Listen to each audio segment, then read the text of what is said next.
ഏവരെയും ഞെട്ടിച്ചുകൊണ്ടുള്ള ഒരു ഫലപ്രഖ്യാപനമാണല്ലോ കഴിഞ്ഞ ദിവസം നടന്നത്. അതുകൊണ്ട് തന്നെ 3 മുന്നണികളിലും ഇപ്പോൾ വളരെ തിരക്കിട്ട ചർച്ചകളും കൂടിയാലോചനകളും അതുപോലെ പൊട്ടിത്തെറിയും ഒക്കെ നടക്കുന്നുണ്ട്.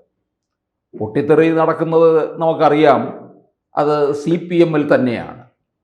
CPM അങ്ങനെ പൊട്ടിത്തെറിക്കുന്ന പാർട്ടി ഒന്നുമല്ല. എത്ര തോറ്റാലും അങ്ങേയറ്റം എത്തിയാലും അവരുടെ പോളിറ്റ് ബ്യൂറോയോ അല്ലെങ്കിൽ അവൈലബിൾ പോളിറ്റ് ബ്യൂറോയോ കൂടിയിട്ട് വോട്ടിൻ്റെ ശതമാനം എടുക്കും. ഒടുവിൽ കണക്ക് കൂട്ടലിൻ്റെ അവസാനം തീർച്ചപ്പെടുത്തുന്നത് അവർക്ക് ഇത്ര ശതമാനം വോട്ടുകൾ മാത്രമേ നഷ്ടപ്പെട്ടിട്ടുള്ളൂ എന്നുള്ള ഒരു വിലയിരുത്തലും താത്വിക അവലോകനവും വരുമ്പോൾ അത് പൂർണ്ണമാകും. അപ്പോൾ പിന്നെ ഈ നമ്മുടെയൊക്കെ വായങ്ങ് മൂടിക്കെട്ടുകയും ചെയ്യും. ഇതാണ് പതിവ് രീതി CPM-ൻ്റെ. വിശകലനം അവർ തുടങ്ങുന്നു. പിന്നെ തോറ്റ ഇടങ്ങളിലും വോട്ട് കുറഞ്ഞ ഇടങ്ങളിലും ഒക്കെ പ്രത്യേകമായിട്ട് ചില പഠന സംഘങ്ങളെ നിയോഗിക്കും. അന്വേഷണ കമ്മീഷനെ വയ്ക്കും. അന്വേഷണ കമ്മീഷൻ റിപ്പോർട്ട് കൊടുക്കും. അപ്പോൾ അത് തീവ്രത കൂടിയതാണോ തീവ്രത കുറഞ്ഞതാണോ എന്നൊക്കെ വിലയിരുത്തിയിട്ട് അതിന് വേണ്ടതായ ശിക്ഷാ നടപടികളൊക്കെ കൈക്കൊള്ളും. ഇതാണ് CPM. ഇനി കോൺഗ്രസിലെ സ്ഥിതി എന്താണെന്ന് ചോദിച്ചാൽ അവിടെ ഈ ഇത്രയും വലിയൊരു വിജയം കിട്ടിയതിൻ്റെ ഒരു ആഹ്ലാദത്തിൻ്റെ ഒരു ലഹരിയിൽ നിന്ന് അത് മത്ത് പിടിച്ച് അങ്ങനെ നിൽക്കുകയാണ്. ആ ഹാങ് ഓവർ ഇതുവരെ വിട്ടുമാറിയിട്ടില്ലെന്നുള്ളതാണ്. അതാണ് കോൺഗ്രസ്. ഇനി അതൊന്ന് ഹാങ് ഓവർ മാറി വരുമ്പോഴത്തേന് മറ്റേ അഹങ്കാരം കൂടെ അങ്ങ് കയറും. പക്ഷെ ഉന്നതങ്ങളിൽ ഇപ്പോൾ നമുക്കറിയാം, എവിടെങ്കിലും ഒരല്പ വിജയം കാണിക്കുന്നത് കണ്ടു കഴിഞ്ഞാൽ ഉടൻ അവർ അധികാര സ്ഥാനങ്ങളൊക്കെ വീതം വയ്ക്കാൻ തുടങ്ങും. ഓരോ ഗ്രൂപ്പിനും ഇത്ര, ആരായിരിക്കും മുഖ്യമന്ത്രി, ആരാഭ്യന്തരം, ആര് ധനകാര്യം, എന്ന് പറഞ്ഞുകൊണ്ടുള്ള വകുപ്പ് വിഭജനം വരെ അങ്ങ് തുടങ്ങും.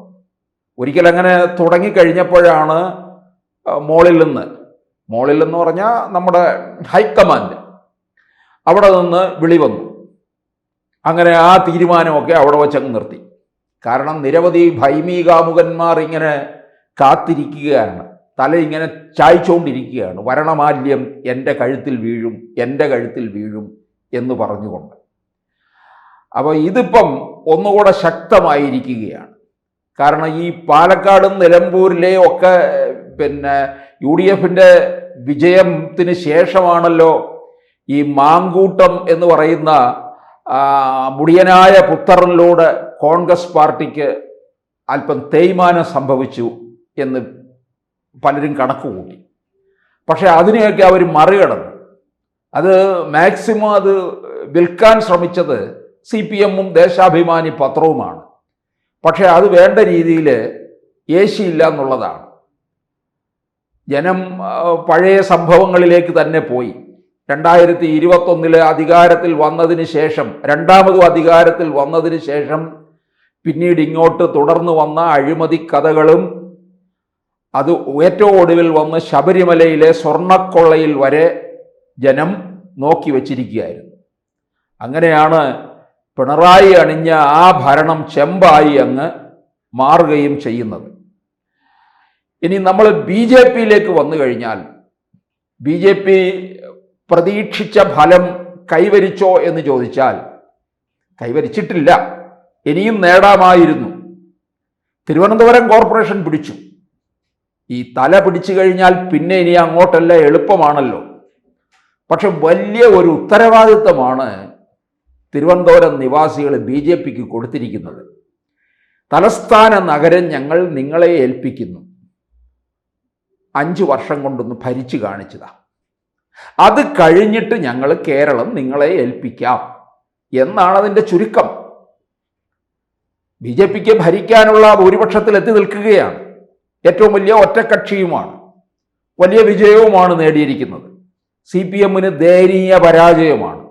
കോൺഗ്രസ് നില ഒന്ന് മെച്ചപ്പെടുത്തി 10-ൽ നിന്ന് 18-ലൊക്കെ എത്തുകയും ചെയ്തു. അപ്പോൾ അതൊരു നല്ല വിജയമാണ്. കാരണം 10-ൽ നിന്ന് താഴേക്ക് പോകുമെന്ന് തോന്നിയ സമയത്താണ് കെ മുരളീധരനെ അമരക്കാരനായിട്ട് ഇറക്കിയത്. എന്തായാലും കോൺഗ്രസിനകത്ത് ഒരു കാര്യം ചിലർക്ക് ആഗ്രഹം സഫലമായി.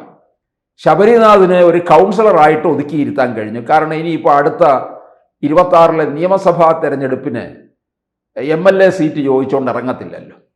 തിരുവനന്തപുരം സെൻട്രൽ ചോദിച്ചുകൊണ്ട് നടക്കുകയായിരുന്നു ശബരിനാഥൻ. ഈ തിരുവനന്തപുരം സെൻട്രൽ UDFിൻ്റെ ഘടകകക്ഷിയായ CMPക്ക് കൊടുക്കാനായിട്ട് തീർച്ചപ്പെടുത്തി വെച്ചിരിക്കുന്നതാണ്. അവിടെ CP ജോൺ ആയിരിക്കും മത്സരിക്കുക. CP ജോൺ പ്രവർത്തനവും തുടങ്ങിക്കഴിഞ്ഞിരിക്കുന്ന ആളാണ്. 6 മാസം മുന്നേ തുടങ്ങി. അപ്പോൾ ശബരിനാഥൻ ഒരു കൗൺസിലറായിട്ട് ഇനി തിരുവനന്തപുരം കോർപ്പറേഷനിൽ അങ്ങനെ ഇരിക്കും. കോൺഗ്രസ്സിലെ ചിലവർക്ക് വലിയ സന്തോഷവുമായിരിക്കും. എന്തായാലും കോൺഗ്രസ് ഇനി ഇതിനകത്തുനിന്ന് 2 കാര്യങ്ങൾ. ഒന്ന്, കോൺഗ്രസ് ഇത് തലയ്ക്ക് പിടിച്ചുകൊണ്ട് കുഴപ്പത്തിലേക്ക് പോകാതിരുന്നാൽ നന്നായിരിക്കും. 2, BJPക്ക് കിട്ടിയിരിക്കുന്ന വലിയൊരു ദൗത്യം. ജനങ്ങൾ ചോദിക്കുകയാണ്, നിങ്ങൾക്ക് ഭരിക്കാൻ അറിയാമോ, അത് തെളിയിച്ചു താ എന്നുള്ളതാണ്. BJP രാജീവ് ചന്ദ്രശേഖർ വന്നതിന് ശേഷം ഉണ്ടായ ഒരു വലിയ നേട്ടം തന്നെയാണ്. തലസ്ഥാനം പിടിക്കുക എന്ന് പറയുന്നത് ചില്ലറ കാര്യമൊന്നും അല്ലത്. അത് ഏറെ നാളത്തെ അധ്വാനത്തിലൂടെ തന്നെയാണ് BJP നേടിയത്. CPMന് ഇനി ഇവർക്ക് വെട്ടിവീഴ്ത്തി താഴേക്ക് കൊണ്ടുപോകാനും കഴിയും. ത്രിപുരയിലെയും ബംഗാളിലെയും സ്ഥിതിയിലേക്ക് കാര്യങ്ങൾ എത്തിക്കുകയും ചെയ്യാം. അപ്പോൾ അങ്ങനെ അത്തരത്തിൽ കൊണ്ടുപോകുന്ന അവസരത്തിൽ LDFിൽ ഘടകകക്ഷികളൊക്കെ ഉണ്ട്.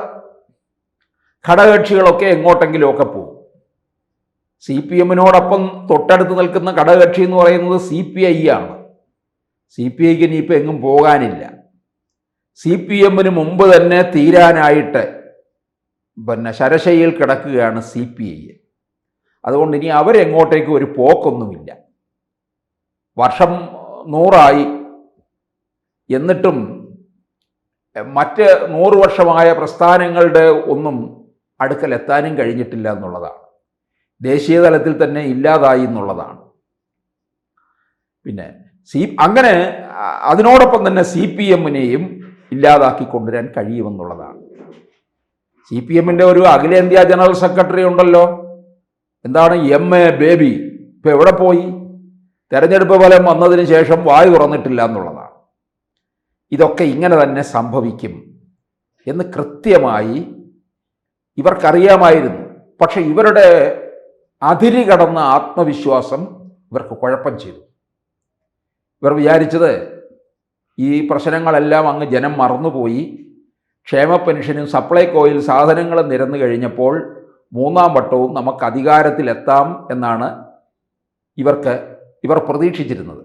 ആ കണക്കുകൂട്ടലുകളെല്ലാം തെറ്റിപ്പോവുകയും ചെയ്തു. കൂടുതൽ വാർത്തകളും വിശേഷങ്ങളും നിങ്ങളിലേക്ക് എത്താൻ ABC മലയാളം സബ്സ്ക്രൈബ് ചെയ്യുക, ബെൽ ബട്ടണും അമർത്തുക.